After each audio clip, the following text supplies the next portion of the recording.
দয়া করে আমাদেরকে শেষ নবীর উম্মত বানাইছেন, এটা আল্লাহর বিশেষ দয়া। আমরা কি কেউ বলেছিলাম যে আমাদেরকে শেষ নবীর উম্মত বানাও? বলেন, বলেছি? অন্য নবীগণ বলেও পারে নাই, আমরা না বলি পেয়েছি। বলি আলহামদুলিল্লাহ। আর জোরে। নবী বলেছেন আহলে বায়াত হলো আমার নূহ নবীর নৌকার মতো। নূহ নবীর কি? নৌকার মতো। নূহ নবীর নৌকাতে যারা উঠে গিয়েছিল সবাই প্রাণে বেঁচে গিয়েছিল। সবাই কি? প্রাণে বেঁচে গিয়েছিল। যারা উঠে নাই তাদের প্রাণ বাঁচে নাই।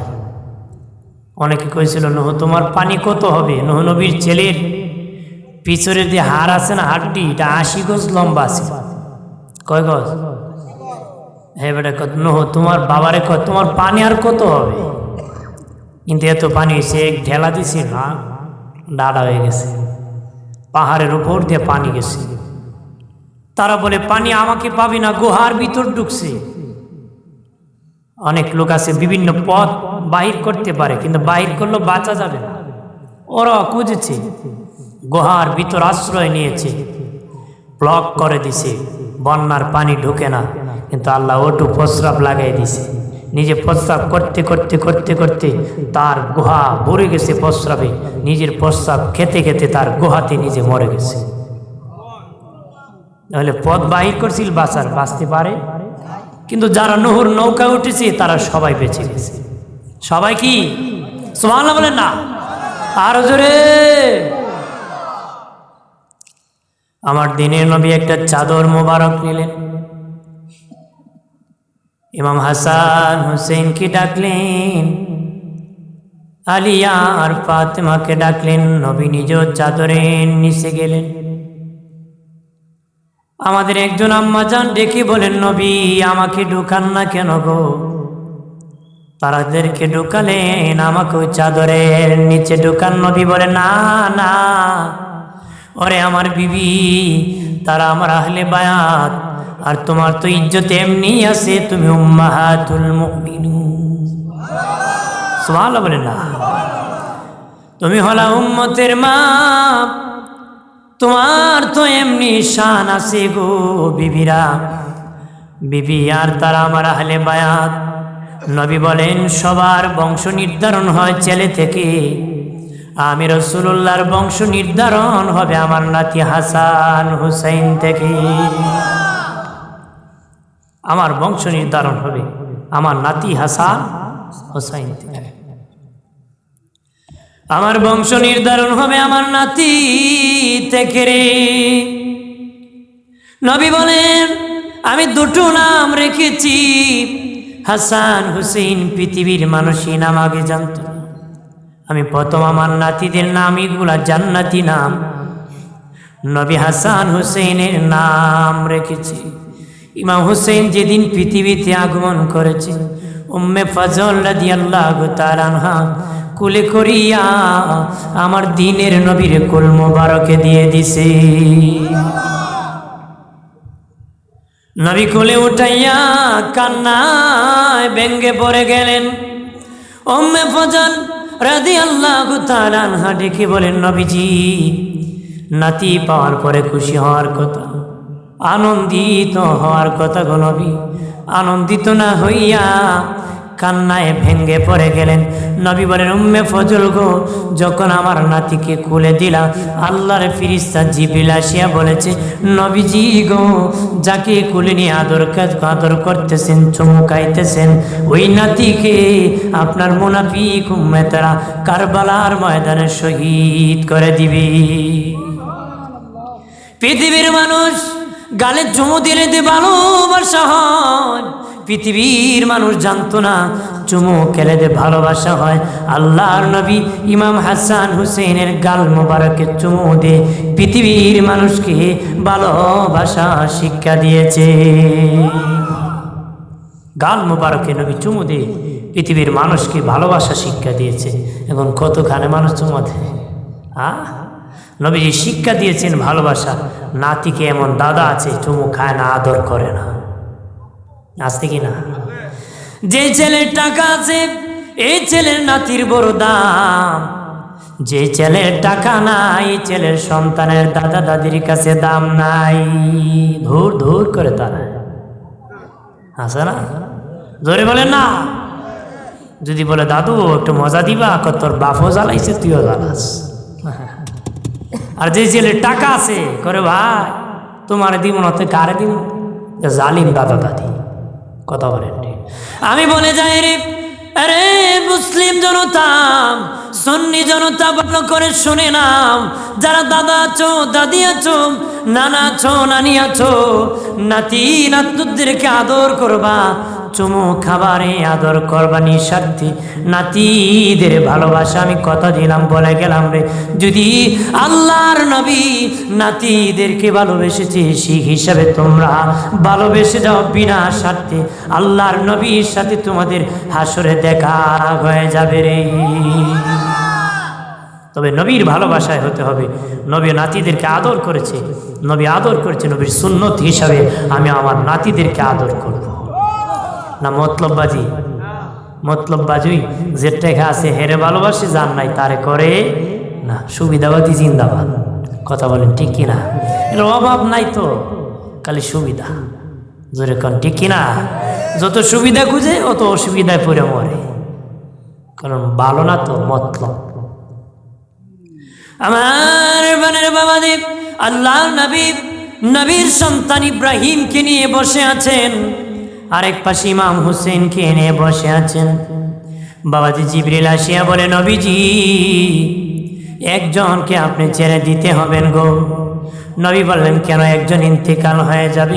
ও নবী, ইব্রাহিমকে ছেড়ে দিতে হবে, অথবা হুসাইনকে ছেড়ে দিতে হবে। নবীজি বললেন, আমার ইব্রাহিমকে নিয়ে যাও, হুসাইনকে ছাড়বো না। হুসাইনকে ছেড়ে দিলে আমার মা ফাতেমা কষ্ট পাবে, ফাতেমা কষ্ট পেলে আমি রাসূলুল্লাহ সইতে পারবো না রে। দিনের নবী ফাতেমাকে কত ভালোবাসতেন জানোনি? নবীজি কোনো জায়গায় যদি যেতেন, বাবাজি সর্বশেষ মা ফাতেমার সাথে দেখা করতেন। কোন সফর থেকে ফেরার পরে আম্মা জান ফাতেমার সাথে প্রথম দেখা করতেন। যাওয়ার সময় শেষে দেখা করে যেতেন, আসার সময় প্রথম সাক্ষাৎ করতেন। জোরে বলেন না। দিনের নবীর কাছে, আল্লাহ নবীর কাছে মা ফাতেমা যখন যেতেন, নবীজি মায়ের সম্মানে দাঁড়ায় যেতেন। ফাতেমাকে দেখে দাঁড়ায় যেতেন, বসা দেখে মায়ের সম্মানে, মেয়ের সম্মানে দাঁড়ায় যেতেন। আল্লাহ নবী যখন মায়ের কাছে, মেয়ের কাছে যেতেন, মা ফাতেমা বাবার সম্মানে দাঁড়ায় যেতেন। মার, মেয়ে আর বাবার কত ভালোবাসা, মেয়ের বাবার কি কত প্রেম, কত ভালোবাসা। মারহাবা বলেন না, জোরে বলে।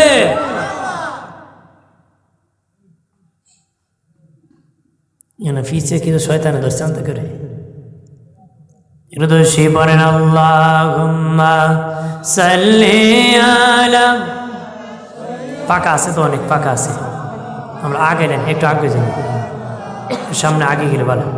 ওয়ালা আলি, সামনেটা পূরণ করি আমরা, যাতে তারা বসতে পারবে। যারা দাঁড়িয়ে আছেন বসে পড়ুন। মাদাল্লাহুম্মা সাল্লি আলা, এইদিকে পূরণ করি, একটু কষ্ট করে। ঠান্ডা এত বেশি নাই তো, একটু কষ্ট করেন বাজি। ওয়ালা আলি, বসে পড়ুন, জান্নাতের বাগান। গাছে চিনল নবীজিকে, মাসে চিনল নবীজি, উম্মত হয়া চিনিলাম না, চিনল বনের হরিণী। আল্লাহুম্মা, মারহাবা, জবান খুলে।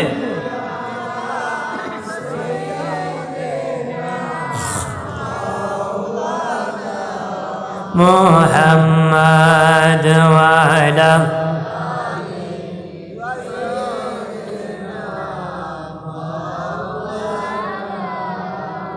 আমার বানের বাবাজিরা রে, দুই ভাই বড় হতেছে। আমার দিনের নবী একদিন একটা শিশি নিয়ে আম্মা জান উম্মে সালমা রাদিয়াল্লাহু তাআলা আনহার হাতে দিলেন। ডেকে বললেন, উম্মে সালমা রে, এই শিশিটা তোমার কাছে আমি আমানত রাখলাম। উম্মে সালমা রাদিয়াল্লাহু তাআলা আনহা ডেকে বললেন, নবীজি গো, এই শিশির মধ্যে কি আছে? নবী বলেন, এই শিশির মধ্যে কারবালার মাটি আছে। আম্মা জান উম্মে সালমা বললেন, নবীজি এই কারবালার মাটি কেন আমার কাছে রাখলাম? উম্মে সালমা গো, একদিন আমি থাকবো না, তার বাবা আলী থাকবে না, আমার মা ফাতিমা থাকবে না, খালিদ বিন ওয়ালিদ মুসলিম জাহানের বীর সেনাপতি থাকবে না রে। ওই সময় কারবালার মাঠে আমার নাতি কি বেঈমানরা শহীদ করে দিবে রে। যেদিন আমার নাতি শহীদ হয়ে যাবে, সেই দিন দেখবা ওই মাটিটা লাল হয়ে যাবে রে। আম্মা জান উম্মে সালমা বললেন, ও দিনের নবীজি, তাহলে কি গো নবী, আমার ভাই হুসেনের সাথে আমি কারবালায় থাকবো নাকি? নবী বলেন, হ্যাঁ উম্মে সালমা, তুমি কারবালায় আমার ভাই হুসাইনের সাথে থাকবা। শুধু তুমি না, আমার বিবি জয়নব বিনতে জাহাসও থাকবে। দুইজন বিবি আমার নাতির সাথে কারবালায় থাকবে। সত্যই যেদিন ইমাম হুসেইন কারবালায় গিয়েছিলেন, তারা দুইজন আমাদের আম্মা জান হুসাইনের তাঁবুতে ছিলেন। প্রাণের বাবাজিরা রে, হযরত আবু হুরায়রা রাদিয়াল্লাহু তাআলা আনহু দোয়া করেছিলেন, আল্লাহ, চিৎকার দিয়া বলেন আল্লাহ, আর জবান খুলে বলেন আল্লাহ, আর আওয়াজ করে বলেন ইয়া রাসূলুল্লাহ। আবু হুরায়রা বলেছিলেন, মালিক, ও মালিক, আল্লাহ 60 হিজরি আমাকে দেখাও না রে আল্লাহ, আল্লাহ স্বৈরাচারের শাসন আমাকে দেখাও না, আল্লাহ বেঈমানের শাসন আমাকে দেখায় না। বাবাজি 60 হিজরির পরে ইয়াজিদের শাসন ছিল। ইয়া আবু হুরায়রা নবীর যুগে দোয়া করেছিল, আল্লাহ গো, এই বেঈমানের শাসন আমি আবু হুরায়রারে তুমি দেখায় না রে, যদি দেখাও গো আমি আবু হুরায়রা সইতে পারবো না গো। বাবাজিরা রে, আমার খেয়াল করেন ভালো করে বাবাজি, আমার প্রাণের বাবাজিরা রে, ও দোস্ত বুজুর্গরা, আল্লাহর নবী যখন বিদায় হয়ে গেলেন, আমার নবী বিদায় হয়ে গেলেন, হাসান হোসেন দুভাগ কান্দে।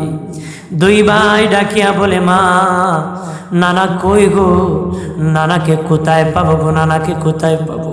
দুই ভাই কান্না করে, কিতাবের মধ্যে এসেছি, দুই ভাই যাইয়া আল্লাহর নবীর রোজার উপর তারা ঘুমায় যেত রে। কাঁদিয়া কাঁদিয়া নানা নানা বলে ডাকতো। আমার দিনের নবী রোজার থেকে জবাব দিতেন, আবার নবী রোজার নিচ থেকে প্রশ্ন করতেন। দুই ভাই তারা রোজার উপর থেকে জবাব দিত। নানা নাতির প্রেমের খেলা রোজার নিচে গিয়েও চলতেছে। নবী বিদায়ের আগে বলেছেন, বাবা সাহাবীরা, তোমরা কান্না করবা না রে, আমি নবী জমিনে যেমন রোজাতে ইন্তেকালের পরে তেমন থাকব, উপরে যেমন নিচে তেমন, সামান্য পরিবর্তন, আমি জায়গা পরিবর্তন করব, আমি মাটি পরিবর্তন করব।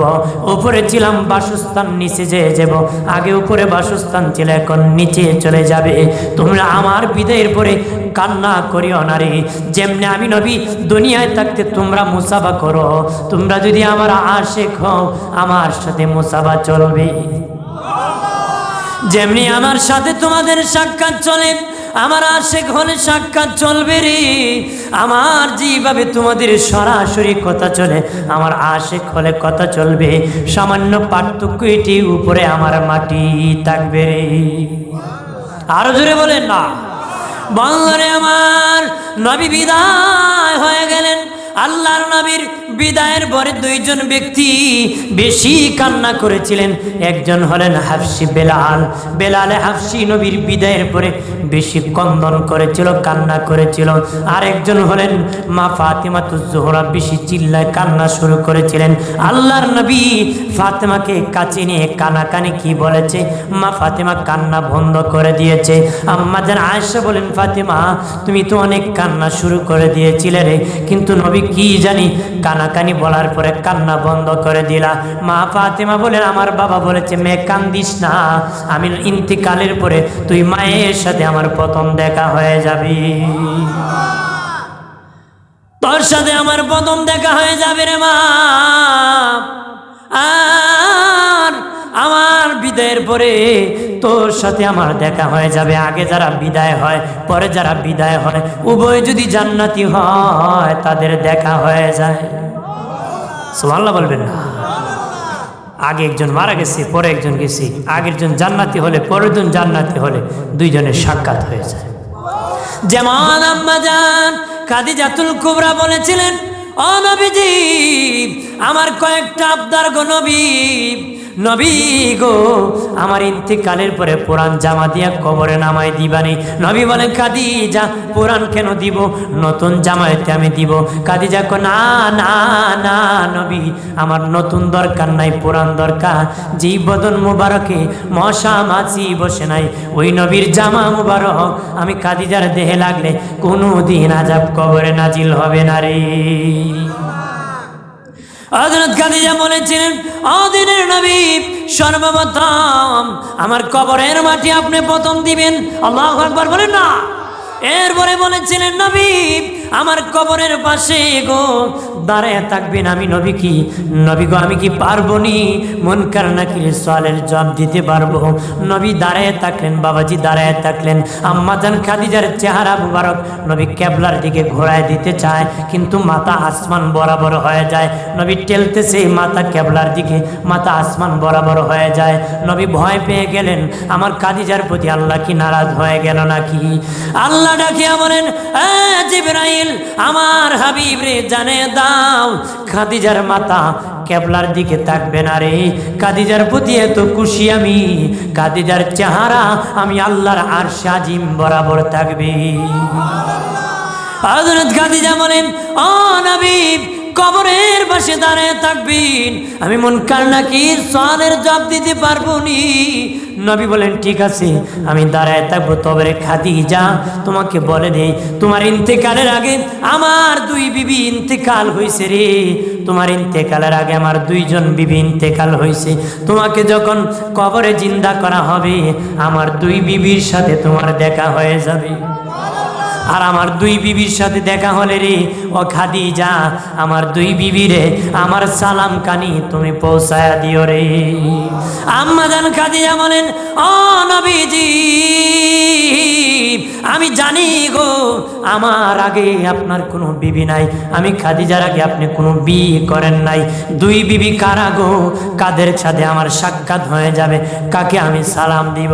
নবী বলেন, খাদিজা ফেরাউনের বিবি আসিয়া, ফেরাউন বড় জুলুম করেছিল যখন তাকে আগুন জ্বালায় দিয়েছিল, নির্যাতন রড লোহা গরম করে যখন লাগায় শুরু করেছিল, আসিয়া তখন আল্লাহকে ছাড়ে নাই, ইসলাম ছাড়ে নাই, দুনিয়ার সব ছেড়ে দিয়েছে। আসিয়া জান্নাত চাইছিল আল্লাহর কাছে। আল্লাহকে আসিয়া রে স্বামী দিয়া সুখ করতে পারো নাই, স্বামী তোমার প্রতি আযাব নাজিল করেছে, তুমি শুধু জান্নাত চাইতো, আমি শুধু জান্নাত দিব না, আমার যে হাবিবুল্লাহ রহমতের বিবি আমি তোমারে বানাই দিব। আমার হাবিবের বিবি তোমারে বানাই দিলাম রে আসিয়া। ও খাদিজা আসিয়া আমার বিবি রে। আরেকজন ঈসা নবীর মা মরিয়ম, মরিয়মের বিয়ে হয় নাই, স্বামী ছাড়া আল্লাহ সন্তান দান করেছিল রে। এই জন্য আমার আল্লাহ আসি মরিয়মকে জান্নাতের মধ্যে আমার সাথে বিয়ে দিয়ে বিবি বানাবে রে। ওই মরিয়ম আমার বিবি তোমার ইন্তিকালের পর জিন্দা করার পরে আমার দুই বিবির সাথে দেখা হলে আমি রাসূলুল্লাহর সালাম কানি পৌঁছায়া দিও রে। জোরে জোরে বলে আমার বানের বাবাজি। আল্লাহ নবী খাদিজাতুল কুবরার কবরের পাশে দাঁড়িয়ে আছেন। আল্লাহ খবর পাঠালেন, জিবরিল যা রে আমার হাবিবরে জানায় দে কিয়ামত পর্যন্ত যদি নবী খাদিজার কবরের পাশে দাঁড়ায় থাকে রে মুনকার নাকি আসবে না। আমি আল্লাহ নিজে খাদিজার প্রশ্নের উত্তর দিয়ে দিছি। খেয়াল করেন ভালো করিয়া ও দুস্থ বুজুর্গরা, নানা নাতির বড় প্রেমের খেলা। আরে প্রেমের খেলা কেন জানোনি? নবীজি মাঝে মধ্যে বাবাজি খাদিজাতুল কুবরার কথা যখন খেয়াল হতো, নবী কান্নায় ভেঙ্গে পড়ে যেতেন। আম্মা জান আয়েশা একটু গুসা করতেন। নবী কি বলতেন? নবী বলতেন, আয়েশা তুমি কেন গুসা করো? কি রাসূলুল্লাহ 25 বছর বয়সে 40 বছর বয়সের একজন নারী পেয়েছেন, আমরা 9 জন বিবি খেদমত করি, তারপরও তার কথা ভুলতে পারো না রে। নবী বলতেন, আয়েশা খবরদার, আমার খাদিজার কথা শুনলে গুসা হবে না রে আয়েশা। আমার খাদিজার অগণিত ধন দৌলত যদি রে আমারে না দান করতো, আমি নবী কালেমা জারি করতে পারতাম না রে। আরে আয়েশা, আমার খাদিজা আমার সুখে দুঃখের দিনের বিবি, আর তোরা ছিলে সুখের দিনের বিবি রে। আমার খাদিজা হলেন দুঃখের দিনের বিবি, আর তোরা হলে সুখের দিনের বিবি। আরে আয়েশা, আমার খাদিজা না হলেন ফাতেমা হতো না, ফাতেমা না হলে হাসান হুসাইন হতো না রে, হাসান হুসাইন না হলে শহীদে কারবালা হতো না, আর শহীদে কারবালা না হলে আমার গুনাহগার উম্মতের নাজাত হতো না রে। ওই শহীদের বিনিময়, আমার নাতির শাহাদাতের বিনিময় আমার কোটি কোটি উম্মত হাসরের ময়দানে নাজাত পেয়ে জান্নাতে চলে যাবে। আরো জোরে বলে বন্ধুরে আমার খেয়াল করেন, ভালো করেন ও বুজুর্গ বন্ধুরা। আল্লাহর নবীর নাতি ইমাম হাসান হুসেন ডেকে বলে, না না, কত মানুষের নাতি ঘোড়া দৌড়ায় গো, আমাদেরকে ঘোড়া কিনে দিবা না গো? একটু ঘোড়া দৌড়াবো, ঘোড়া কিনে কি আমাদেরকে দিবা না? কিন্তু নবীর ইচ্ছা ছিল, সম্বল ছিল না ঘোড়া কিনে দিব রে, টাকা নবীর ছিল না কিনে দিবে, কিন্তু দিতে পারতেছেন না। একদিন নাতি হাসান হুসেন বলে, না না, আমাদের মাগো, আমাদের নানা কই? মা ফাতেমা বলে, দেখ তোদের নানা মসজিদ নববীতে নামাজ পড়তেছে। তোদের নানা কি মসজিদ নববীতে নামাজ পড়তেছে, তোদের নানা মসজিদ নববীতে নামাজ পড়তেছে। দুই ভাই যাইয়া মসজিদ নববীতে দেখে নবী সেজদায় পড়ে আছে। আল্লাহু আকবার বলে না। আপনার নানার নাতি যদি কয়, আমার বাবা নানা কই, কি কইব? কব গে একদিন শাস্ত্রলে তোর নানা গফ করতেছে, কথা কয় না। আপনারা বাজে আড্ডায় থাকেন, অথচ দিনের কাজে না পয়সা জিন্দিগি কাটাইতেছে, কথা বলেন না। আমাদের জিন্দিগি কি পয়সা কাটাইতেছে, অত প্রত্যেকটা সেকেন্ডের হিসাব আদালতে দিতে হবে। প্রত্যেকটা সেকেন্ডের হিসাব কি আদালতে কি দিতে হবে। আমার বোনের বাবাজিরা রে,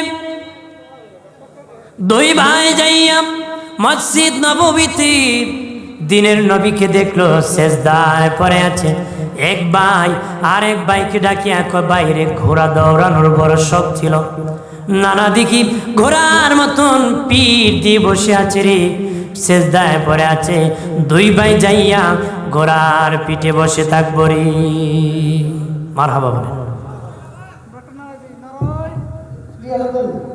নারায়ে তাকবীর, নারায়ে রিসালাত, শেখ আব্দুল্লাহ সাহেব, পীরজাদা আশিকার আইনুল্লাহ সাহেবের আগমন, শেখ ফজলুল্লাহ শামসুদ্দৌলা সাহেবের আগমন, হাতির তারের পক্ষ থেকে লাল গোলাপ শুভেচ্ছা, হাতির তারের পক্ষ থেকে নারায়ে তাকবীর। আমরা বলি মারহাবা। দুজন সম্মানিত মানুষ এই বেহেশতের বাগানে বসে পড়েছেন, আলহামদুলিল্লাহ বলেন না? জোরে বলে আল্লাহ আমাদের সকলকে কবুল করুক, জোরে বলেন আমিন। আমার প্রাণের বাবাজি, এক ভাই আর এক ভাইকে বলিয়া দিনে নবীর পিঠ মুবারকে উঠিয়া বসে গেল। ওটের ঘোড়ার পিঠে উঠে লাগাম ধরতে হয়।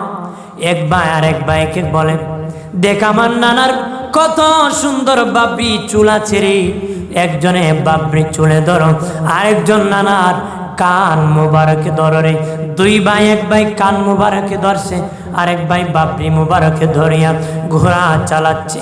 অনেকক্ষণ হয়ে যায়, দুই ভাই বাবা পিঠ মুবারক থেকে নামে না। আল্লাহর নবী ডান হাত মুবারক বাড়ালেন, দুই ভাইকে নামায়া দিবেন। জিবরিল আসিয়া বলে, নবীজি হাত ওঠাবেন না। আপনি যখন হাত উঠানোর জন্য চেষ্টা করছেন গো, আল্লাহর আরশ তরতর করে কাঁপতেছে গো নবী। তারা যতক্ষণ আপনার পিঠ মুবারক থেকে নামবে না, ততক্ষণ আপনি রাসূলুল্লাহ নামায়া দিবেন না গো। তাহলে আমার দিনের নবী নাতিদেরকে ভালো শুধু বাসেন না, আমার আল্লাহ নিজে ইমাম হাসান হুসেনকে ভালোবাসে। সুবহানাল্লাহ কইতেন না? জোরে কই না? বন্ধরে আমার, অনেকক্ষণ সময় দুই ভাই নবীর পিঠে বসিয়া বাবাজি ঘোড়া দৌড়ালো। নবী সেজদা থেকে উঠেন না, দুই ভাই নামিয়া নবীর দুই ভাই দুই পাশে যাইয়া গালের মধ্যে চুমু খাচ্ছে। ডান দিকে এক ভাই চুমু দিতেছে, বাম দিকে আরেক ভাই চুমু দিতেছে। কয় না না, উঠেন না গো, রাগ করছেন নাকি, গুসা করছেন নাকি, বেশিক্ষণ পিঠে বসছি রাখি এই জন্য রাগ গুসা করছেন? ও নানা উঠেন না। দুই ভাই চুমু খায়, গালের মধ্যে চুমু খাইতেছে। নানা উঠেন গো, আম্মা রুটি বানাইছে, আমরা যায়া খাই। আমার দিনের নবী সেজদা থেকে উঠিয়া দুই নাতিকে নিয়ে ফাতেমাতুজ জোহরার হুজরায় গেছে। রুটি যখন দেওয়া হয়, দুই ভাই ডেকে বলে, নানা রাখেন রুটি, একটু পরে খাবো গো নানা। আমাদের উত্তর দিয়ে দেন, কি নাতি বলো রে? ও নানা, আমরা জানতে চাই আমাদের দুই ভাইয়ের দাম বেশি না আপনার দাম আল্লাহর কাছে বেশি? আমরা দুই ভাইয়ের মর্যাদা আল্লাহর কাছে বেশি না আপনার মর্যাদা বেশি? একটু বলে দিবেন নি? নবী বলেন, নাতিরা রে, তোমরাই বলো কার দাম বেশি? দুই ভাই কো, নানা আমরা যদি বলি আমাদের দাম আপনার চেয়ে বেশি। আর জোরে নবী বলেন, নাতিরাম বলো রে, কেমনে তোমাদের দাম দাম বেশি রে? দুই ভাই ডেকে বলে, নানা শুনেন, নানা আমাদের মায়ের পরিচয় জানেননি? খাতুনে জান্নাত, আমার মা হলেন জান্নাতের নারীদের সর্দার।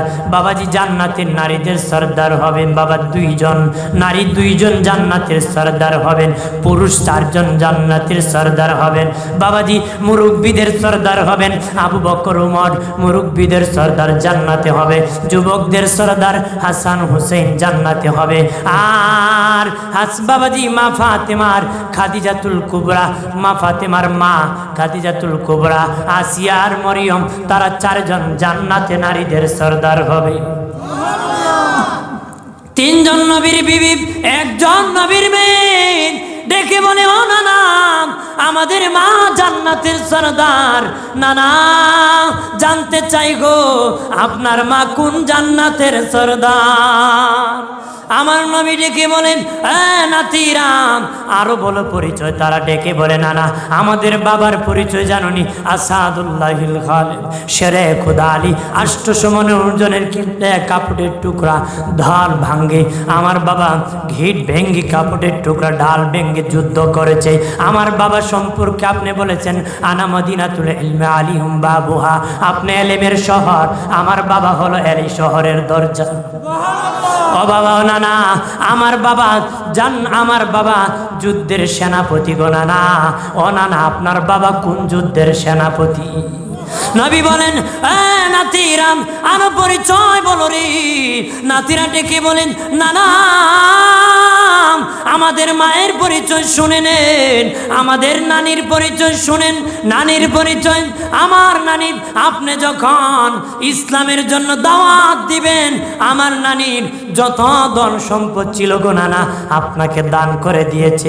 আপনি নিজেই বলেছেন, আমার নানি যদি ধন না দিত আপনি কালেমা প্রচার করতে পারতেন না, ধন না পেলে। ও নানা আপনি যখন গাড়ে হেরাত থেকে কালেমার দাওয়াত নিয়ে গিয়েছিলেন, আমার নানি সর্বপ্রথম কালেমা পড়ে মুসলমান হয়েছে। আমার নানি প্রথম মুসলমান। নানা জানতে চায় আপনার নানি কত নম্বর মুসলমান? জোরে বলেন না। দুই ভাই ডেকে বলেন, ও নানা, আমাদের নানার পরিচয় শুনেন, রাহমাতাল লিল আলামিন, শাফিল মাজনাবিন, ইমামুল মুরসালিন। আমার নানা নবীদের নবী, নবী কুল সরদার, রসুল কুল সরদার, নবী কুল ইমান। আমার নানারে না বানাইলে আল্লাহ আসমান বানাইতো না, জমিন বানাইতো না, পাহাড় বানাইতো না, পর্বত বানাইতো না। আল্লাহ আমি আল্লাহ নিজেই প্রকাশ পেতাম না। আমার নানা শেষ নবী। নানা, আপনার কাছে জানতে চাই, আপনার নানা কোন নবী? নবী ডেকে বলেন, নাতিরা, সত্যই রে, তোদের দাম আমার চেয়ে বেশি রে। তোদের মায়ের দাম অনেক বেশি, তোদের বাবার দাম অনেক বেশি, তোদের নানার দাম অনেক বেশি, তোদের নানির দাম অনেক বেশি। মোট মিলে আমার নবীর কারণে তাদের দাম বেড়ে গেছে। এইগুলা প্রেমের কথা, নানার নাতির ভালোবাসার কথা রে। কত ভালোবাসা থাকলে কেমন আলোচনা হয়, এমনই আলোচনা হয়। বেশি ভালোবাসার কারণে আলোচনা, প্রেমের আলোচনা। দুই ভাই ডেকে বলে, নানা, আপনার আমার ফয়সালা সমাধান হয়েছে, আপনাদের আর আমাদের ফয়সালা হয়েছে। আপনি নিজেই বলেছেন আমাদের দাম বেশি, এবার ফয়সালা করে দেন। নানা হুসাইন বলে, তার দাম নাকি আমার চেয়ে বেশি? আমি বলি তার দাম আমার চেয়ে বেশি। নবী ডেকে বলেন, নাতিরা, কি করব? কয় নানা বলে দেন, কার দাম বেশি গো? দুই ভাই ডেকে বলে, নানা, চূড়ান্ত ফয়সালা করে দেন, কার দাম বেশি? নবী কয়, নাতিরা রে, কালেমা পড়ে আমারে শোনাও। দুই ভাই মিলিয়া কালেমা পড়ে শোনাইছে। বলেন গো নানা, কার কালেমা সুন্দর হইছে? নবী কয়, আল্লাহর কসম কে বলি, নাতিরা রে, হাসান যখন কালেমা শোনাইছে মনে হয় হুসাইন শোনাইছে, হুসাইন যখন শোনাইছে মনে হয় হাসান শোনাইছে। আমি অনুমান করতে পারি নাই, আমি মার্ক দিতে পারি নাই। হুসাইনেরটা সুন্দর, হাসানেরটা সুন্দর, দুজনের কালেমাই অনেক সুন্দর। নবী বললেন, নাতিরাম, নাতিরা ডেকে বলেন, নানা গো বলেন না, কার দাম বেশি গো? নবী বলেন, দুই ভাই মিলে কালেমা লেখে আমাকে দেখাও। দুই ভাই মিলিয়া কালেমা লেখে নবীর কাছে আনলো। নবী বললেন, হাসানের লেখার দিকে তাকাইলে মনে হয় হুসাইন লেখছে, হুসাইনের লেখার দিকে তাকাইলে মনে হয় হাসান লেখছে। আমি অনুমান করতে পারতেছি না, একই রকম সুন্দর লেখা দুই ভাইয়ের রে, কেমনে আমি বেশি মার্ক দিব?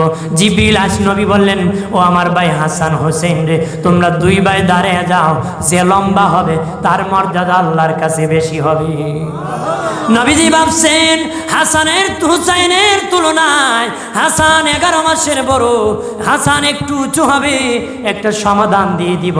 জিবরিল আমিন আসিয়া বলে, নবীজি এমনে হবে না গো, আমি স্কেল আল্লাহ আমাকে দিয়েছে, মাপদণ্ড দিয়েছে, স্কেল পাঠাইছে, স্কেল দিয়ে আপনি মাপ দেন, মাপ দিয়া দেখেন দুনো ভাই সমান। জিবরিল বলেন, ও নবী, আল্লাহ জানাইয়া দিয়েছে তারা দুই ভাইয়ের মর্যাদা আমার আল্লাহর কাছে সমান। আর জোরে বলে, বন্ধুরে আমার, আমার নবী বিদায়ের পরে নবী বলেছেন, ফাতেমা রে, তোর সাথে দেখা হবে রে। ওই জায়গার মধ্যে আমি ছিলাম, তারপরে যারা আগে মারা যায়, পরে যারা ইন্তেকাল করে জান্নাতি হলে দেখা হয়ে যায়। মা ফাতেমা কান্না বন্ধ করে দিয়েছিলেন। নবী বলেছেন, ফাতেমা কান্দিও না, আমার বিদায়ের পরে সর্বপ্রথম তোমার সাথে দেখা হয়ে যাবে। নবীর বিদায়ের 6 মাস পরে আলী আর ফাতেমা একদিন সাহারি খাইছে, রোজা রাখছে।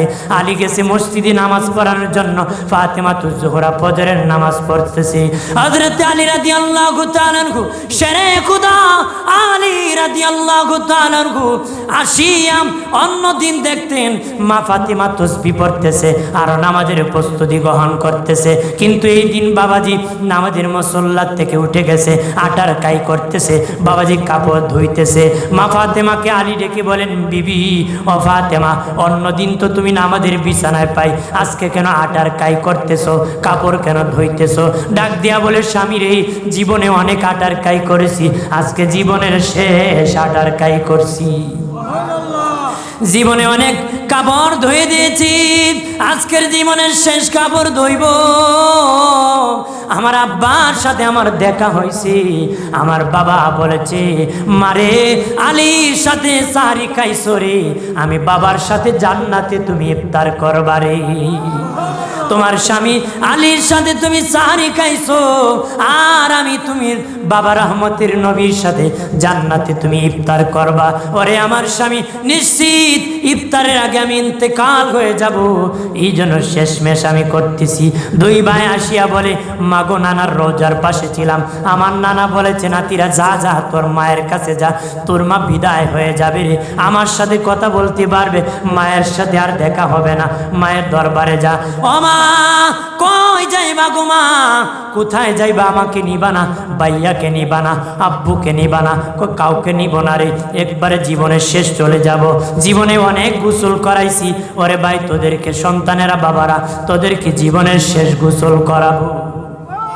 স্বামী আলীকে ডেকে বলেন, ও স্বামী, জীবনে অনেক উজু করাইছি, আজকে জীবনের শেষ উজু করাইতেছি, জীবনের শেষ উজু করাইতেছি, জীবনে কোনো কষ্ট দিয়ে থাকলে ক্ষমা করে দিও, কোনো বেয়াদবি হয়ে থাকলে কিয়ামতের দিন আমার বাবার সামনে আমাকে লজ্জায় ফেলে দিবা না, কিয়ামতের দিন আমার বাবার সামনে যদি লজ্জায় ফেলে দাও, আমি ফাতেমা চেহারা দেখাইতে পারবো না। হযরত আলী বলেন, ফাতেমা রে, ফাতেমা, আমাকে শরম দিও না রে, কত কোটিপতিরা তোমার বিয়ের প্রস্তাব দিয়েছে, নবী কারো কাছে বিয়ে দেয় না, আমি গরিব আলীর কাছে নবী বিয়ে দিয়েছে, গরিব আলীর কাছে নবী আমার জন্য অপেক্ষা করেছে, বড় মায়া করে নবী আমার কাছে বিয়ে দিয়েছে, আর জীবনে কোনো ভালো জামা দিতে পারি নাই, কত কষ্ট করেছে জানেননি বাবাজি আলী রাদিয়াল্লাহু তাআলা কত দুঃখের জিন্দেগি কাটাইছে রে। ফেরেশতা জিবরিল বলে, মালিক, আলীরকে এত শান দিলাম, আলীকে এত সার্টিফিকেট দিলাম, আমাদেরকে দেও না, আলীকে কেন দিলা? আল্লাহকে আলীরে দিয়েছি, আমি নিজে দেই নাই, আলী সে যেটা নিয়েছে, আলীর যোগ্যতায় আলী সেটা গ্রহণ করেছে, আমি ওটু দেই নাই, আলীর যোগ্যতায় আলী গ্রহণ করেছে, তুমি যাও আমার আলীকে পরীক্ষা করার জন্য যাও। জিবরিল আমিন ফেরেশতার রূপ ধরিয়া বাবাজি প্যারালাইসিস রোগীর মতন রাস্তার মধ্যে পড়ে আছে, কয়েকদিন হয়ে যায়, আলী উপবাস। আলী দেখিয়ে বলেন, আসসালামু আলাইকুম। ওই ব্যক্তি উত্তর না দেখো, আলী সালাম উত্তর দিতে পারবো না, বড় উপবাস, খাবারের ব্যবস্থা করে দাও। আলী রাদিয়াল্লাহু তাআলা মনে মনে বলেন, আমার বাড়ির মধ্যে খাবার নাই, আমি কি খাবার দিব? তারপর আল্লাহ ভরসা, তুমি চলো আমার বাড়ির দিকে রে। ওই লোক, আমি প্যারালাইসিস, আমি তো হাঁটতে পারি না। হযরত আলী রাদিয়াল্লাহু তাআলা কাঁধে উঠাইয়া বাড়ির সামনে আসিয়া দরজার সামনে চাটাইয়ের মধ্যে তাকে রেখে দিয়েছি। ঘরের ভিতরে প্রবেশ করে ফাতেমাকে ডেকে বলেন, ফাতেমা, ঘরে কোনো খাবার আসেনি? ফাতেমা বলে, না, আমি ফাতেমা 3 দিন ধরে খাই না, আমি ফাতেমা আমি 3 দিন ধরে খাই না, আমার সন্তান হাসান হুসেন 2 দিন ধরে খায় নাই, আমার সন্তান হাসান হুসেন 2 দিন ধরে খায় নাই, আর আমি 3 দিন ধরে খাই নাই। আলী রাদিয়াল্লাহু তাআলা আল্লাহর কাছে বলে, আল্লাহ তুমি ওয়াজ করছো ঠিক, আমল করো না গো আল্লাহ, তুমি বলেছো ইবাদত করলে রিজিক পাঠাবা, আমি মেহমান আনলাম আমার বাড়িতে, তাদেরকে তো খাওয়ানোর মতন কিছু নাই, তুমি কি আমার মেহমানের জন্য রিজিকের ব্যবস্থা করবে না? এমনি দেখে আলী ঘরের মধ্যে ঘ্রাণ বের হতেছে, একটা প্যাকেট জান্নাতি খাবার বাড়ির মধ্যে হাজির হয়ে গেছে। খাবার বোতল লইয়া নিজেরা খাইয়া সন্তান না খাওয়াইয়া হাতে লইয়া দরজা খুলিয়া বলে যে মেহমান এনেছি, উপবাস তাকে খাবো। দরজা খুলে দেখে যে মেহমানকে খাদে উঠাইয়া বাড়ির সামনে চাটাইয়ের মধ্যে রেখেছিল, এই মেহমানের পাও বালা হাত বালো সোজা হইয়া তার বাড়ির দরজার সামনে দাঁড়াইয়া আলীর দিকে তাকাইয়া মুস্কি মুস্কি হাসতেছে। জোরান বলে না, ডাক দেয়া বলে, আলী আমি উপবাস না রে, আমি উপবাস না, আমি উপবাস না রে, আমি ফেরেশতা, তোমার গুণ দেখার জন্য এসেছি। সুবহানাল্লাহ বলে না। ইমাম হুসাইন হাসান হুসাইন কিদার কারণে রে ইমাম হুসাইন নবীর দরবারে যেত, একদিন যায় দেখে নবী বসে আছে, পাশে দাহিয়াতুল কালবিন সুরত দরিয়া জিবরিল বসে আছে। দাহিয়াতুল কালবি মনে করে হযরত হুসাইন যাইয়া কোলের মধ্যে বসিয়া কয় আমাকে কি কোনো খাবার দিবানি? ইমাম হুসাইন বলতেছে আমাকে কোনো খাবার দিবানি? ও তো ভাবছে দাহিয়াতুল কালবি ফেরেশতা। জিবরিল ডেকে বলে আল্লাহ তোমার বন্ধুর নাতি খাবার চাইছে, আমার পকেটে তো কোনো খাবার নাই, আমি ফেরেশতা তো খাবার খাই না।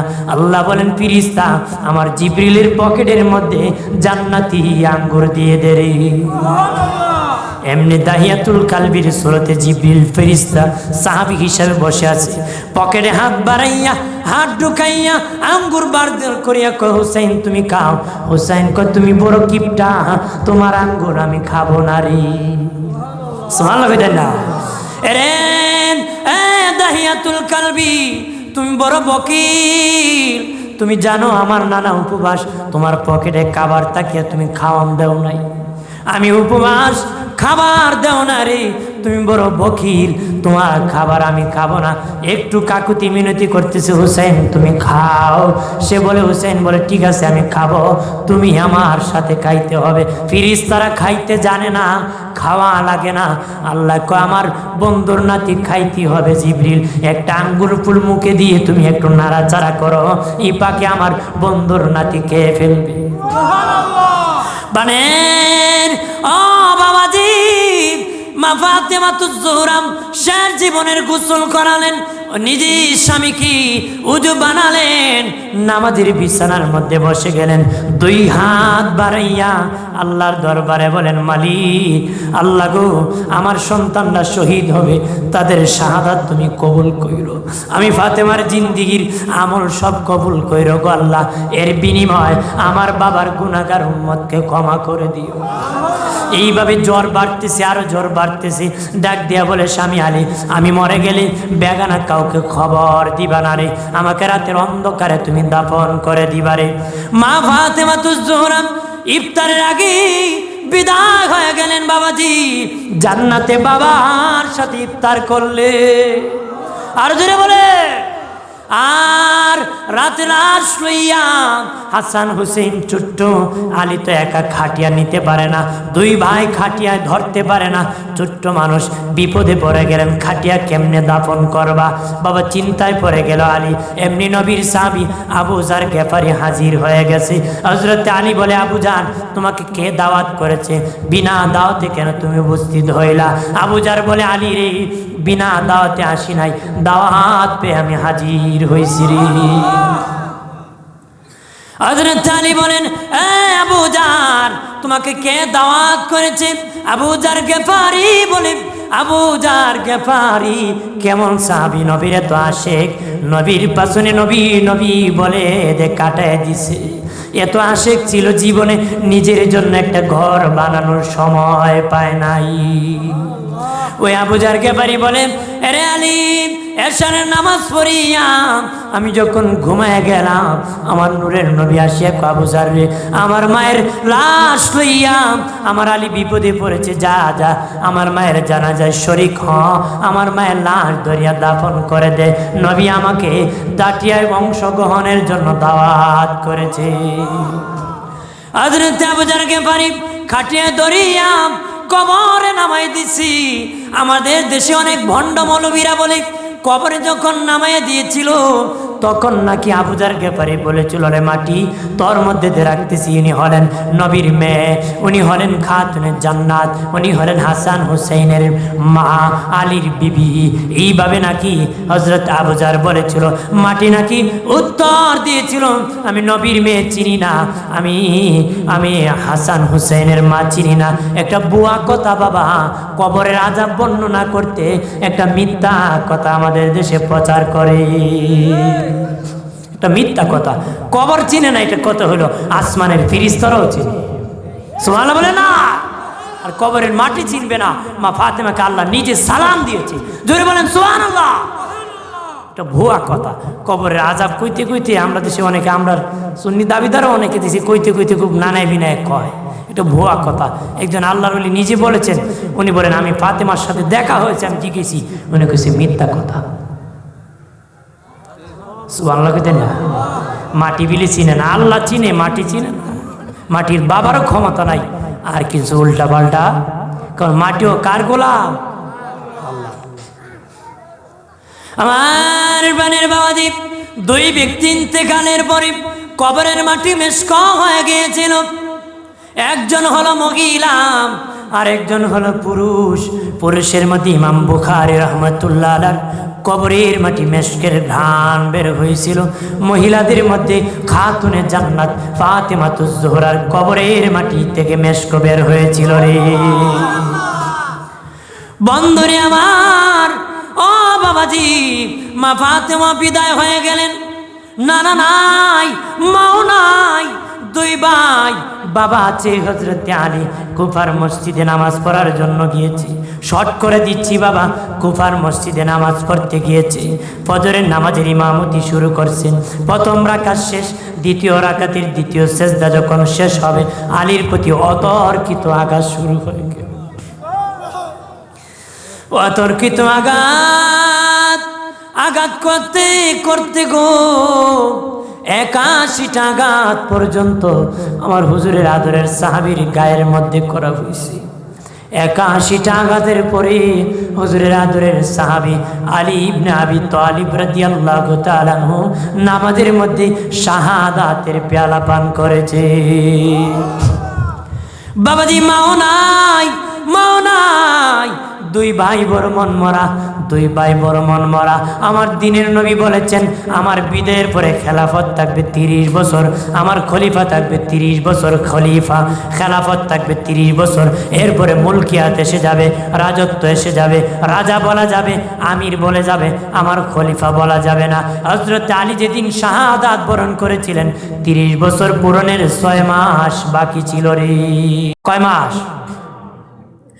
সব সাহাবীরাম একত্র হইয়াম মিটিং করিয়াম ইসলামের পঞ্চম খলিফা হিসাবে মনোনীত করেছিলেন ইমাম হাসান রাদিয়াল্লাহু তাআলা আনহুকে।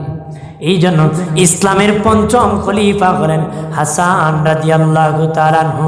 উনি 6 মাস চালালেন খেলাফতের দায়িত্ব।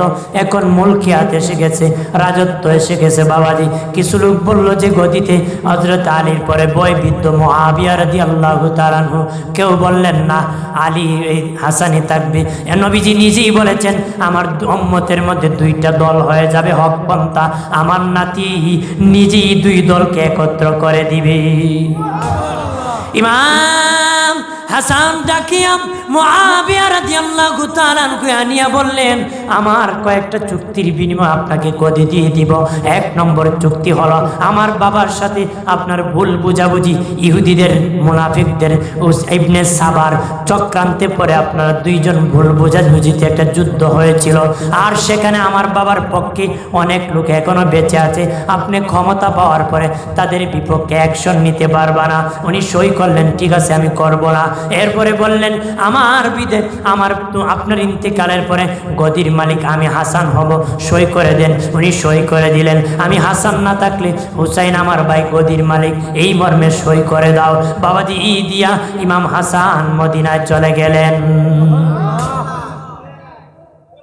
বাবাজি, ও বাবাজি, আর এইদিকে মুআবিয়া রাদিয়াল্লাহু তাআলা আনহু বড় হতে বাবাজি অসুস্থ হতে লাগলেন। ইয়াজিদ পাপিষ্ট বড় হতে লাগলো। ইয়াজিদ হযরতে মুআবিয়া রাদিয়াল্লাহু তাআলা আনহু আল্লাহর নবীর দরবারে এসে একদিন বলেছিলেন, নবীজি গো, আমি বড় ভীষণ অসুস্থ হয়ে পড়েছি, আমার রোগ কেমনে ভালো হবে? নবী বললেন, মুআবিয়া, তুমি ভালো হলে একটা বিয়ে করতে হবে রে, বিয়ে করলে তুমি ভালো হবে। তবে রে মুআবিয়া, তুমি বিয়ে করলে একটা সন্তান হবে, ওই সন্তানটা আমি নবীর বংশের গলায় তরবারি ধরবে। নাউজুবিল্লাহ বলেন না। বাবাজি, মুআবিয়া রাদিয়াল্লাহু তাআলা আনহু বলেন, হুজুর আমি তাহলে বিয়ে করব না। বললেন, বিয়ে না করলে তুমি ভালো হবা না রে। এরপরে 80 বছরের বেশি বয়স্ক একজন মহিলাকে বিয়ে করেছিলেন। আল্লাহর কুদরত বোঝা যায় না। 80 বছরের বয়স্ক মহিলার ঘরে একজন সন্তান এসেছিল, তার নাম ইয়াজিদ রেখেছিল। বাবাজি, বিনা টাকায় ইমাম হাসান হুসাইন রাখে, বাড়াবাড়ি করে রাখে, কেঁদে রাখবে কে না? কিন্তু 1 কোটি দিলে কোনো বেঈমান কাফের ইয়াজিদ নাম রাখবে না রে। কথা বলেন না। কোটি কোটি টাকা যদি কাউকে দেওয়া হয় তারপরে এজিদ নাম রাখবে না। ওই এজিদ যখন বড় হতে লাগলো, তার বংশীয় লোকেরা বলেন, এজিদ তোমার বাবার পরে গদির মালিককে জানোনি?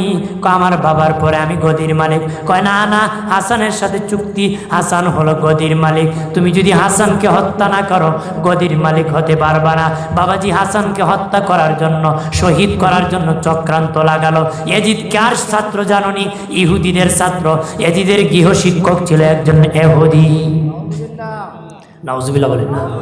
এজিদের গৃহশিক্ষক ছিল ইহুদি। ইহুদিরা এমন জাতি যারা একদিনে 70,000 নবীকে কতল করেছিল, একদিনে 70,000 নবীকে কতল করেছিল। এত নবী পাইল কই? এমন যেমন গোত্রের জন্য বাবাজি গ্রামে গ্রামে ইমাম আছে, আগে এইরকম নবী আল্লাহ পাঠাতেন। একদিনে 70,000 নবীকে ইহুদিরা হত্যা করেছিল। উস্তাদ যদি নবী হত্যা করে, বাবাজি ছাত্র নাতি হত্যা করা ব্যাপার না রে। কথা বলেন ঠিক কিনা বাবাজি? ওই এজিদ চক্রান্ত লাগালাম ইমাম হাসানকে কেমনে শহীদ করা যায়। মদিনার একজন লোক, মারওয়ান নামে একজন লোক ছিল, তার সাথে বাবা একটা ভালো সম্পর্ক করলো, আর ওই লোক একটা চক্রান্ত করলো। ইমাম হাসানের ঘরে একজন মহিলা কাজ করত, ওই কাজের বুয়ার সাথে একটা ভালো সম্পর্ক করলো।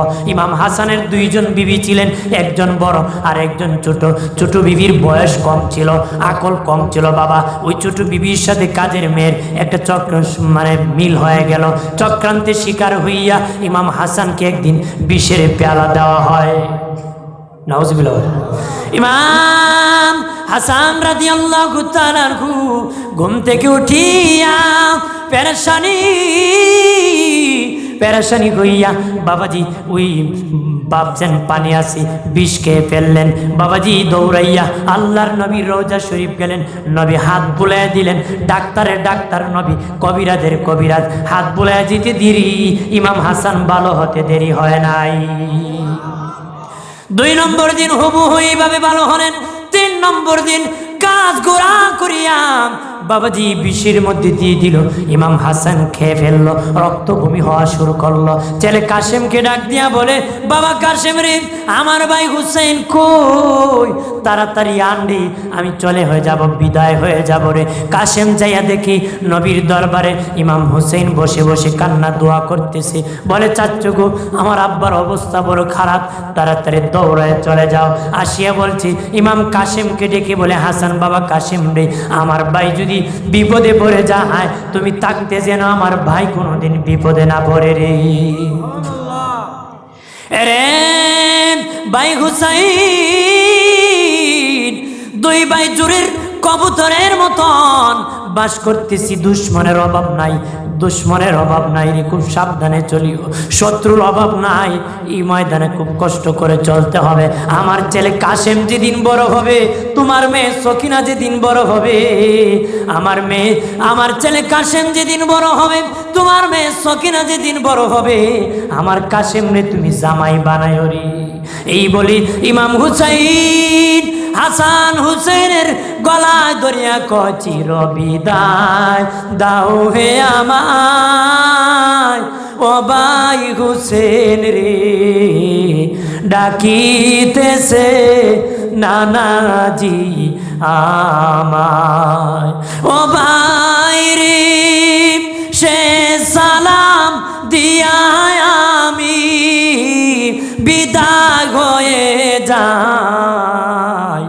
ওই সালামের জবাব যেন বাইরে, ওই সালামের জবাব যেন বাইরে কাল হাসরের দিন পাই। ও ভাই হুসেন রে, ডাকিতেছে নানাজি আমায়। এইরকম বলতে বলতে অনেক লম্বা শের বললে বাবাজি শহীদ হয়ে গেলেন মদিনা জান্নাতুল বাকিতে। মা ফাতেমার পাশে ইমাম হাসানকে রওজা দেওয়া হয়। ইমাম হুসাইন বড় মলমরাম, এইদিকে মুআবিয়া রাদিয়াল্লাহু তাআলা অসুস্থ হতে লাগলেন। বংশীয় লোকেরা বলল, আরে ইয়াজিদ, তুমি জানো নি এখনো তুমি গদির মালিক না? কেন মালিক না? চুক্তিনামাতে উল্লেখ আছে হুসাইন গদির মালিক, তুমি পাবা না গদির। তখন চক্রান্ত লাগালো হুসাইনকে কিভাবে শহীদ করা যায়। বাবা অসুস্থ হয়ে পড়ল। মুআবিয়া চিঠি লেখলো ইমাম হুসাইনের কাছে, ওগো হুসাইন, তোমার ভাই হাসানের সাথে আমার চুক্তি ছিল, আমার বিদায়ের আগে তোমাদেরকে রাষ্ট্রের দায়িত্ব দিয়ে যাব। তোমার ভাই হাসান নাই, এবার তুমি গদির মালিক। চিঠি পাওয়া আমার তো দেরি করবা না, আমি মুআবিয়ার দরবারে চলে আসবারি। এই চিঠি ইয়াজিদ গোপন করেছে, পৌঁছতে দেয় না, চিঠিটা ফেলে দিয়েছে। পাপিষ্ঠ ইয়াজিদ বাবা মুআবিয়াকে বন্দি করিয়া ক্ষমতা দখল করেছে রে বাবা। আজও সৌদি আরবে বাতিজা চাচাকে বন্দি করে ক্ষমতা নেয়, বাবাকে বন্দি করে সন্তান ক্ষমতা নেয়। এই সিস্টেমে দিন প্রথম স্বৈরাচার শাসক বাবাজি জোর করিয়া রাষ্ট্রের মধ্যে বলেছে আমার বাবা অসুস্থ, ক্ষমতা চালানোর জন্য বলেছে। প্রশাসন সব বাহিনী তার হাতে নিয়ে কয় আমার বাবা মরে গিয়েছে, আমাকে খেলাফত দিয়ে রাষ্ট্রের দায়িত্ব দিয়েছে। চিঠি পাঠাইছে মদিনায় ইমাম হুসাইন যেন বায়াত গ্রহণ করে। ইমাম হুসাইন গভর্নর হাউজে গিয়া কয় জীবনে কোনোদিন এই মদকুরের কাছে আমি বায়াত নিতে পারি না রে, একটা জিনাকুর তার কাছে আমি কোনোদিন বায়াত নিতে পারি নাই, বেনামাজির কাছে বায়াত নিতে পারি নাই, বেরোজগারের কাছে আমি হুসাইন কোনোদিন মাথা নত করতে পারি নাই। উনি বের হয়ে দেখলেন হুমকি দামকি দিচ্ছে। উনি আল্লাহর নবীর রওজার পাশে যেয়ে বলেন, ওয়া নানা যান, নানাজি, যেই মদিনা আপনার জন্য নিরাপদ ছিল ওই মদিনা আমার জন্য ভয়ঙ্কর হয়ে গেল। নানা মেহেরবানি করে অনুমতি যদি দিতেন আমি মক্কায় চলে যেতাম। নবী কয় নাতি অনুমতি দিছি ঠিক, কারবালায় যাইতে ভুল কইর না রে। সুবহানাল্লাহ। নবীকে অনুমতি দিছি মক্কা যাও, তবে কারবালায় যাওয়া লাগবে। বন্ধুরে আমার, ইমাম হুসাইন মক্কায় চলে গেলেন। চিঠি আসতে আসতে 60টা 120টা। শেষ মুহূর্তে বাবাজি যাওয়ার জন্য যখন রওনা করবেন, বংশীয় লোকেরা ব্যারিকেড সৃষ্টি করলো, বলল না না, কুফার মানুষ বড় বেঈমান। ও হুসাইন, তোমার বাবা কুফাবাসীকে রাজধানী উপহার দিয়েছে। তোমার বাবা এর আগে কুফার মধ্যে রাজধানী ছিল না, আলী নিজে কুফাবাসীকে রাজধানী সেখানে বানাইয়া উপহার দিয়েছে। যে কুফাবাসীকে রাজধানী উপহার দিয়েছে ওই কুফাবাসী বড় বেঈমান, তোমার বাবাকে শহীদ করে দিয়েছে, তোমাকেও তারা শহীদ করে দিবে রে। হুসাইন, ওই সময় কথা ছিল কুফাবাসীর কথা আর কাজে মিল থাকতো না, তারা বলতো একটা করতো আর একটা যাওয়া যাবে না। শেষ মুহূর্তে উনি বলেন না না, তারা বলেছে হাসরের দিন আমার নানার কাছে বিচার দিবি, বিচার সইতে পারবো না, আমি যেতে হবে কারবালায়, কুফা নগরে যেতে হবে। বাবাজি উনি বললেন না না, তারা বলল তোমার প্রতিনিধি পাঠাও। প্রতিনিধি মুসলিম বিন আকিলকে পাঠানো হলো। শর্ট করলাম বাবাজি, এসে 1 সপ্তাহের ভিত্তিতে 40,000 লোক বায়াত গ্রহণ করেছে। বাবাজি অমুক তমুক দাওয়াত, আমার বাড়ি দাওয়াত, আমার বাড়ি দাওয়াত, আমার বাড়ি দাওয়াত, এইভাবে দাওয়াত দাওয়াত করতেছে। মুসলিম বিন আকিল চিঠি লিখলাম, ওগো হুসাইন, আমার হাতে আপনার নামে 40,000 লোক বায়াত গ্রহণ করেছে। চিঠি পাওয়া আমার তো দেরি করবা না, আমাকে পাইয়া তারা পাগল, আপনাকে না পাইলে কত পাগল হয়। এইদিকে বাবা কুফার থেকে পাপিষ্ঠ ইয়াজিদের কাছে চিঠি গেছে, ইয়াজিদ নাক ডাকায় ঘুমাও, হুসাইনের কাছে 40,000 লোক বায়াত গ্রহণ করেছে, তোমার ক্ষমতা সব চলে যাবে। এমনি পাপিষ্ঠ ইয়াজিদ হারামজাদা উবাইদুল্লাহ আরেক জায়গার গভর্নর ছিল, সেখান থেকে কুফার গভর্নর বানাইয়া পাঠিয়ে দিয়েছে। ইমাম হুসাইন যেই মক্কার রাস্তা দিয়া কুফা নগরে প্রবেশ করবে, আর হারামজাদা উবাইদুল্লাহ সন্ত্রাসী ওই রাস্তা দিয়া চেহারা ডাকিয়া প্রবেশ করতেছে।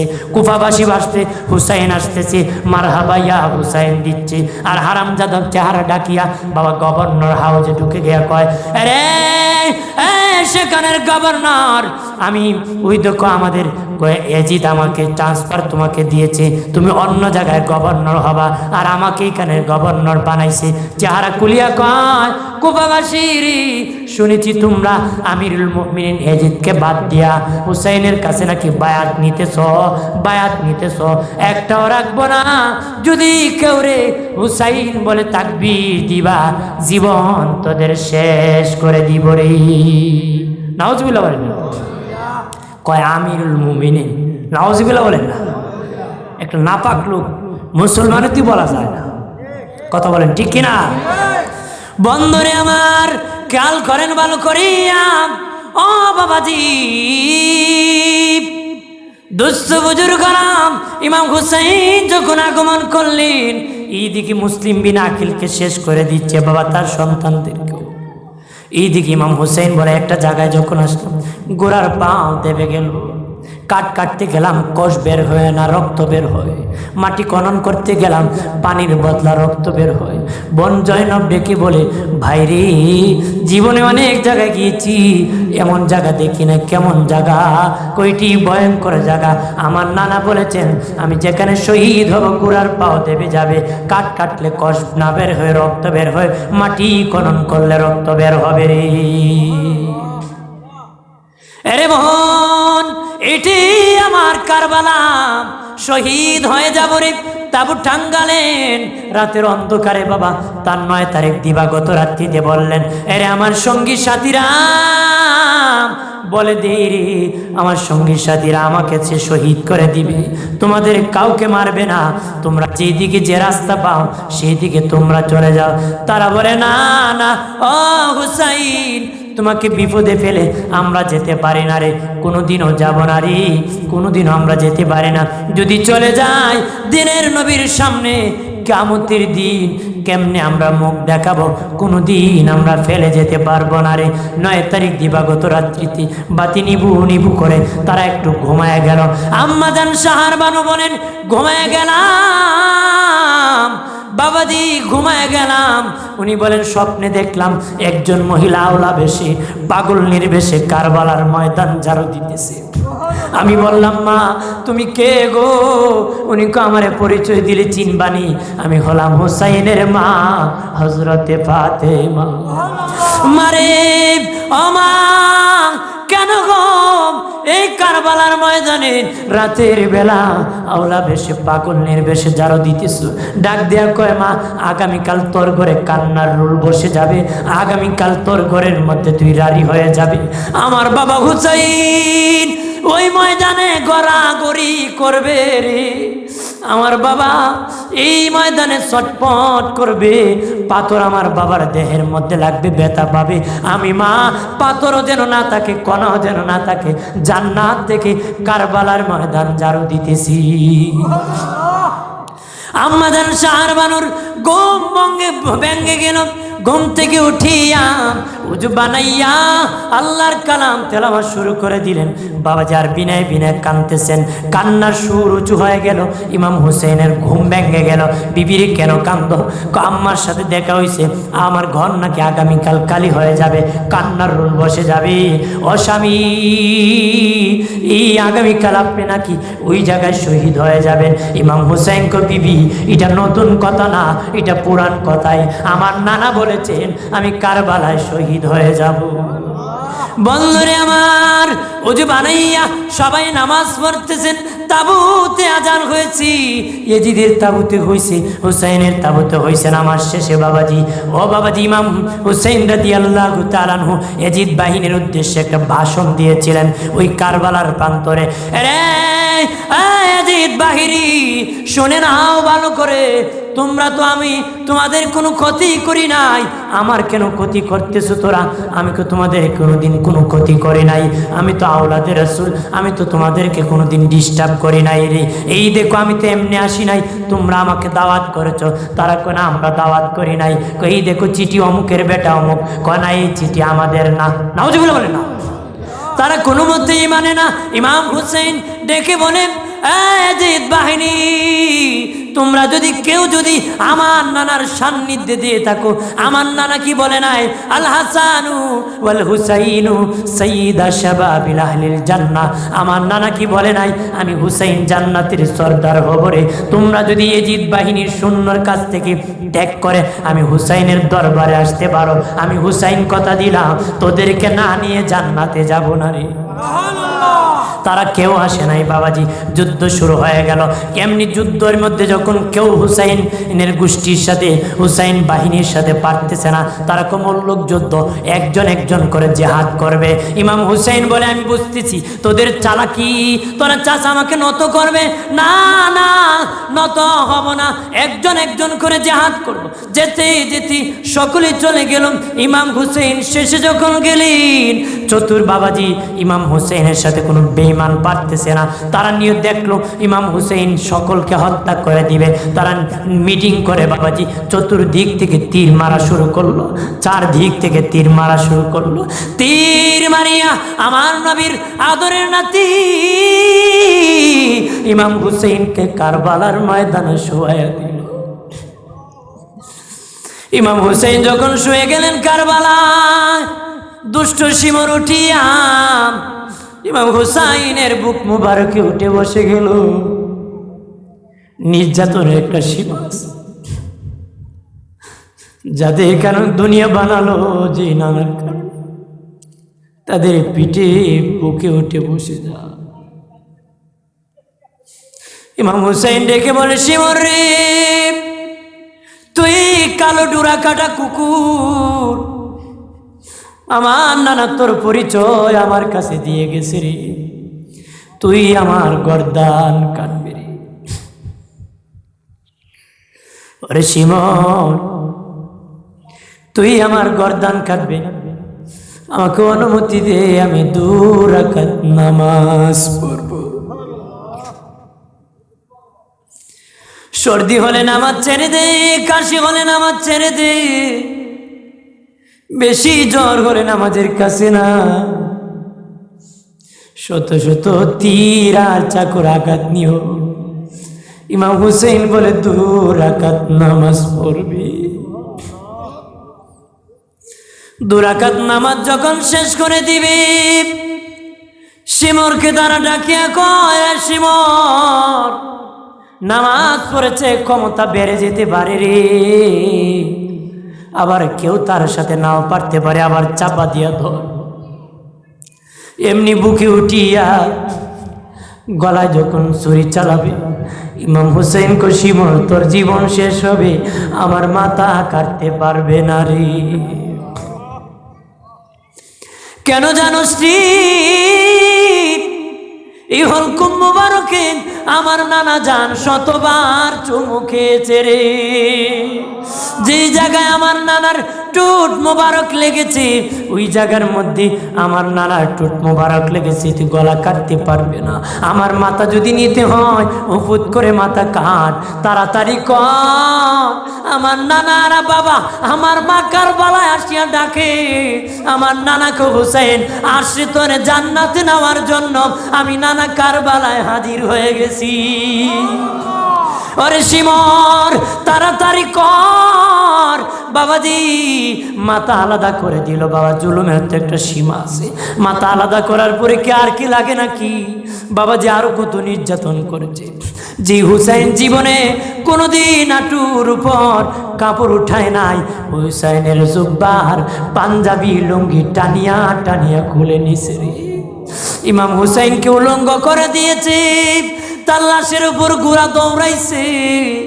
ও বাবাজি, যে মহিলারা জীবনে হুসাইন পরিবার বেপরদা হয় নাই, তাদের তাবু ভাঙ্গিয়া তাদের উল্লা নিয়ে জিদ বদমাশ বাহিনীরা টানাটানি করেছে, মাথা লইয়া শহর প্রদর্শন করেছে। জাহান্নামে জিতের দরবারে নেওয়ার পরে সে লাঠি দিয়া হুসাইনের দাঁত মুবারকের মধ্যে কুচা মারা শুরু করছে। আল্লাহর নবীর একজন সাহাবী বেঁচে ছিলেন, উনি ডেকে বলেন, জিদ, যার টুট মুবারকি দাঁত মুবারকে তুমি লাঠি দিয়ে কুচা মারতেছো রে, ওই নবী আমার দিনের নবীকে, ওই হুসাইনের মুখ মুবারকে কতবার চুমুকাইতে দেখছি, তুমি এই কাজ করতেছো। এই পাপিষ্ঠ দিদি লাঠি দিয়া ওই সাহাবীকে আঘাত করা শুরু করলো। এত আঘাত করলেও ওই সাহাবীও 19 দিন পরে শাহাদাত বরণ করে। বন্ধুরে আমার, আর লাশ বল্লমের ভিতর ঢুকাইয়া মাথা মুবারক মাথা মুবারক বল্লমের ভিতর ঢুকাইয়া শহর প্রদর্শন করতেছে। একজন মহিলা কয়, আমি জানালার পাক দিয়ে দেখি মাথা নিয়ে শহর প্রদর্শন করতেছে। আমি বললাম, আহারি, এটা যে আসহাবে কাহাবের ঘটনার থেকে মারাত্মক ঘটনা। ইমাম হুসাইনের মাথার থেকে উত্তর আসে, মা ঠিকই বলেছ, আসহাবে কাহাবের ঘটনার থেকে আমি হুসাইনের ঘটনা বড় আশ্চর্য। মহিলা চিৎকার দিয়া বলেন, কে কোথা আছো? হুসাইন মরে নাই। সুবহানাল্লাহ বলে না, ও কেমনে মরে নাই? আমি হুসাইনের মাথা মুবারক দেখে বলেছিলাম যেটা আসহাবে কাহাবের ঘটনার থেকে মারাত্মক। হুসাইনের মাথা থেকে আওয়াজ এসেছে, ইমাম হুসাইনের মাথা মুবারক জিন্দা আছে। আর জোরে 3 দিন পর্যন্ত কারবালার ময়দানে ইমাম হুসাইনের লাশ মুবারক পড়ে রয়েছে, পরিবারের লাশ মুবারক পড়ে রয়েছে, কেউ দাফন করে নাই। 3 দিন পরে আমি আগামের মানুষ আসছি, কার লাশ তারা চিনতেছে না।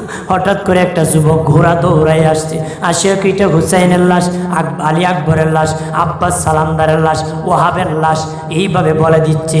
তারা ডাক দিয়া কো, যুবক তুমি কে গো? আমরা চিনি না, এই বিপদের সময় লাশটার পরিচয় দিলা। যুবক ডাক দিয়া কয়, তোমরা শুনেছ এজিদের জেলখানায় জয়নাল আবিদিন আছে, আমরা ক্ষমতা দেখাইলে এজিদ বাহিনী কারবালার থেকে যেতে পারতো না রে। সেই জয়নাল আবিদিন এজিদের জেলখানায় আছে, ওই জয়নাল আবিদিন কারবালায় হাজির হয়েছে। জয়নাল আবিদিন বলেন, আমি আমার বাবা হুসাইনের কাছে আসিয়া বলেছিলেন, আব্বা আমার শাহাদাতের লিপসা লেগে গেছে, আমার ভাইরা শহীদ হয়ে গেছে, আমাকে অনুমতি দেন। তখন আমার আব্বা জড়িয়া ধরে করে, জয়নাল তুমি যদি শহীদ হয়ে যাও আমার নানার বংশ থাকবে না রে জয়নুল, তুমি শহীদ হয়ে না তাবুতে থাকো। আমি এই জন্য বন্দি হয়েছি রে, এই জন্য বন্দি হয়েছি। আমি জয়নাল আবিদিন জেলখানার থেকে আমার বাবা চাচা ভাইদের লাশের পরিচয় দিছি।